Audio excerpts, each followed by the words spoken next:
प्रिय बच्चों, जयतु संस्कृतम जयतु भारतम। मैं वेदवती मैम आत्रेय ज्ञान कुंज यूट्यूब चैनल पर आप सभी लोगों का हार्दिक स्वागत अभिनंदन करती हूँ। बच्चों, आज हम यूपी बोर्ड कक्षा 7 में पढ़ने वाले बच्चों के लिए द्वादशः पाठा, जिसका नाम है आदि कवि वाल्मीकि, इसमें महर्षि वाल्मीकि के बारे में बताया गया है। आइए देखते हैं कि इस पाठ में क्या क्या है। आदि कवि वाल्मीकि यानी महर्षि वाल्मीकि जो आदि कवि हैं, जिन्होंने रामायण की रचना की, उनके बारे में इसमें बताया गया है। पुरः वाल्मीकि नाम एक ऋषि आसीत।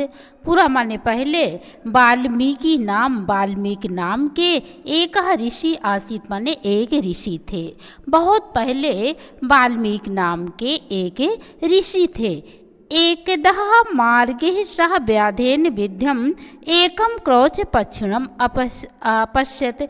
एकदः माने एक बार, मार्ग में, सह माने उन्होंने अर्थात वाल्मीकि ने, व्याधेन विद्यम, व्याधेन माने बहेलिए के द्वारा यानी शिकारी के द्वारा, विधा हुआ यानी घायल, क्रौच पक्षिणम अपच्छत, क्रौच पक्षी को देखा।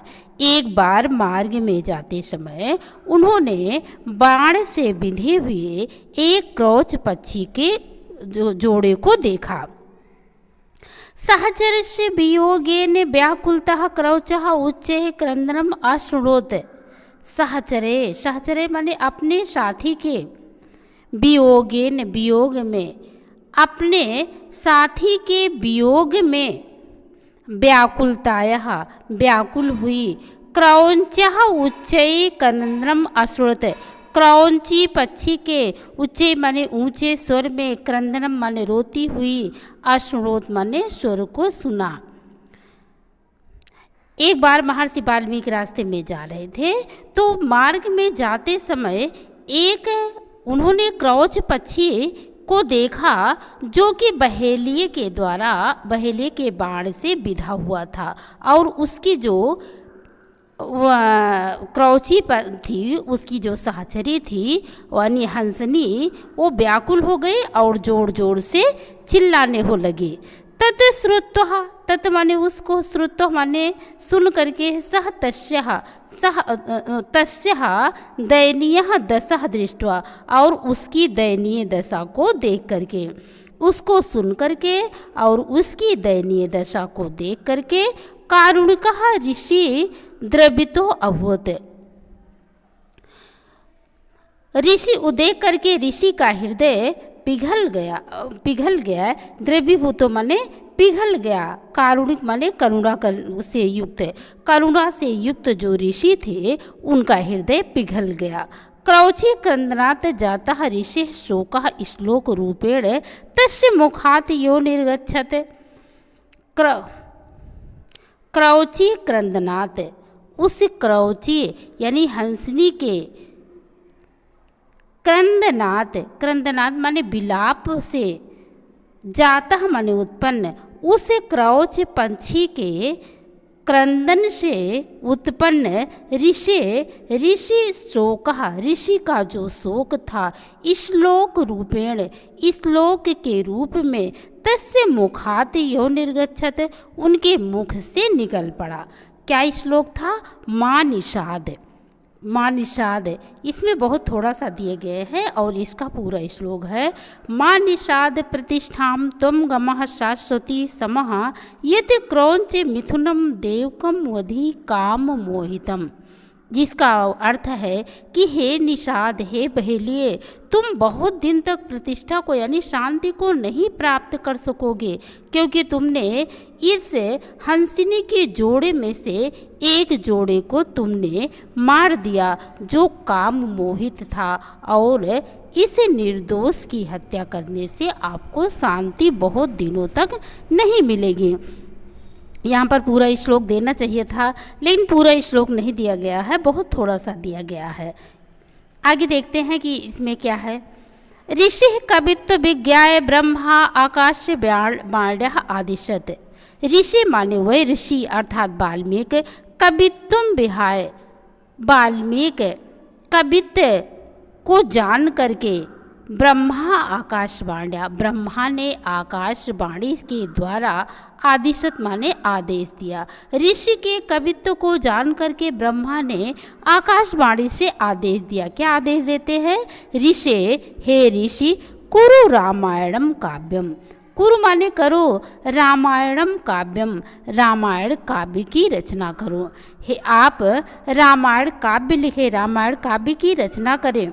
तत्र जहाँ रामचरितम वर्णम, तत्र माने उसमें, अच्छा माने और उसमें रामचरितम वर्ण, राम के चरित्र का वर्णन करें। आप रामायण काव्य को लिखें और उसमें राम के चरित्र का वर्णन करें।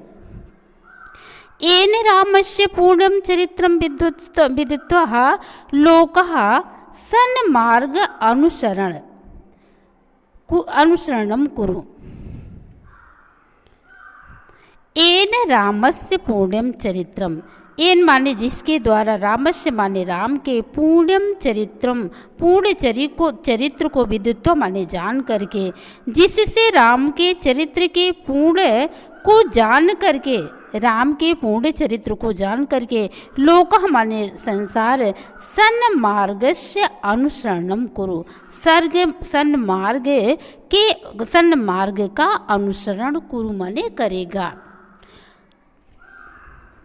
जिससे भगवान राम के चरित्र को जान करके लोग संसार में सन्मार्ग का अनुसरण करेंगे। ब्रह्मणः आदेशः अनुसारेण वाल्मीकिनः श्लोकबद्ध्वा रामायणी कथा लिखितः।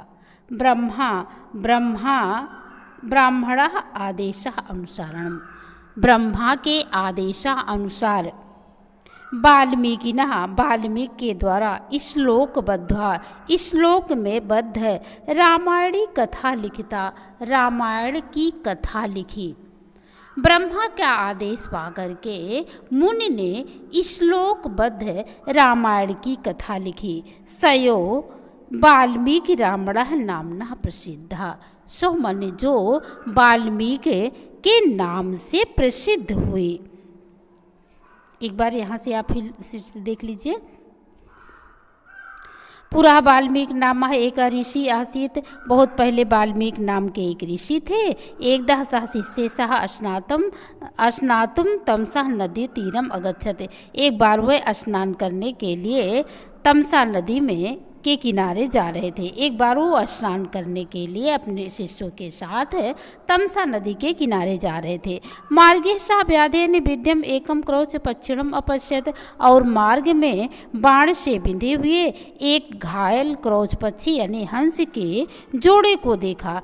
सहचर से वियोगेन व्याकुलतः क्रौचः ऊंचे क्रंदनम अकरोत, अपने साथी के वियोग में वह से व्याकुल होती हुई जो वह क्रौची थी, जो हंसनी थी, वह जोर जोर से चिल्लाने लगी। तत्श्रुत्वा तस्य दयनीय दशा दृष्टवा, उसको सुन करके और उसकी दयनीय दशा को देख करके कारुणिको ऋषि द्रवीभूतो अभूत, जो करुणा से युक्त हृदय वाले ऋषि थे उनका हृदय द्रवीभूत हो गया यानी पिघल गया। क्रौची कंदनात् जातः ऋषे शोकः श्लोक रूपेण तस्य मुखाति निर्गच्छत, और क्रौची के क्रंदन से उत्पन्न ऋषि का जो शोक था वह श्लोक के रूप में उनके मुंह से निकल पड़ा। मानिषाद, जिसमें इसमें मानिषाद ही दिया गया, इसके पहले हमने श्लोक बता ही दिया है। आगे देखिए, ऋषि कवित्वम विहाय ब्रह्मा आकाशवाणी आदिशत, ऋषि के कवित्व को जान करके ब्रह्मा ने आकाशवाणी से आदेश दिया। ऋषि कुरु रामायणम काव्यम, हे ऋषि तुम रामायण काव्य की रचना करो। तत्र चाह रामचरितम वर्ण, जिसमें तुम राम के चरित्र का वर्णन करो। एन रामस्य पूर्णम चरितम विदित्वा लोकः सन्मार्गस्य अनुसरणं कुरु, जिसमें जो राम के पूर्ण चरित्र को जान करके संसार में लोग सन्मार्ग का अनुसरण करेंगे। ब्राह्मणा आदेशः अनुसारेण वाल्मीकिनः श्लोकबद्धा रामायणी कथा लिखिता, ब्रह्मा के आदेशानुसार वाल्मीकि ने श्लोकबद्ध रामायण कथा को लिखा। सयो वाल्मीकि रामायण नामना प्रसिद्ध, और वही वाल्मीकि रामायण के नाम से प्रसिद्ध हुए। आगे देखते हैं। अस्मिन् काव्ये वाल्मीकिनः पितु आज्ञापालनं भ्रातृस्नेह परोपकारः दया दाक्षिण्यं दीनरक्षाया इत्यादीनि मानवतायाः पोषकानि जीवनमूल्यानि वर्णितानि सन्ति। अस्मिन् काव्ये, इस काव्य में वाल्मीकि के द्वारा पितु आज्ञापालम, पिता के आज्ञा का पालन करना, भ्रातृ स्नेह और अपने भाई से स्नेह करना, प्रेम करना, परोपकार की भावना रखना, दया दाक्षिण्यम, दया और दाक्षिण्यम माने उदारता, दीन रक्षाया और दीनों की रक्षा करना, गरीबों की रक्षा करना, इत्यादि माने इत्यादि मानव पोषकान जीवन मूल्यान अवर्णितान सन्ने, मानवता पोषी जीवन मूल्यों का वर्णन किया। अयम कवि संस्कृतस्य आदि कवि उच्यते, और यह कवि संस्कृत के आदि कवि कहे जाते हैं। तद रचना चा आदि काव्यम उच्यते, और उनकी रचना आदि काव्य कही जाती है, यानी जो उन्होंने रचना की उसे आदि काव्य कहा जाता है। एक बार यहाँ से दोबारा पढ़ लीजिए। अस्मिन् काव्ये वाल्मीकिनः पितु आज्ञा पालनम, इस काव्य में वाल्मीकि कवि ने वही लिखा कि पिता की आज्ञा का पालन करना चाहिए, इस भ्रातृस्नेह, भाइयों से स्नेह करना चाहिए, परोपकार दया दाक्षिण्यम दीन रक्षाया, परोपकार की भावना से युक्त होना चाहिए, गरीबों की रक्षा करनी चाहिए, दया करना चाहिए, दीनों की रक्षा करनी चाहिए, मानवता पोषकान्य जीवन मूल्यान वर्णितानि सन्ति, और मानवता पोषी जीवन मूल्यों का वर्णन किया है। कवि संस्कृत से आदि कवि उच्यते, और एक कवि संस्कृत के आदि कवि कहे जाते हैं। तद रचना चा आदि काव्यम उच्यते, और उन्होंने जो रचना की उसे आदि काव्य कहा जाता है। बच्चों, आप सभी लोगों को ये पाठ कैसे लगा? यदि अच्छा लगा हो तो एक लाइक कर दीजिए। चैनल पर पहली बार है तो चैनल को सब्सक्राइब अवश्य कर लीजिए, और यदि किसी बच्चे को इसकी ज़रूरत है तो उस तक इसे शेयर कर दीजिए। फिर मिलेंगे हम अगले पाठ के साथ, तब तक के लिए आप सभी लोगों को नमस्कार।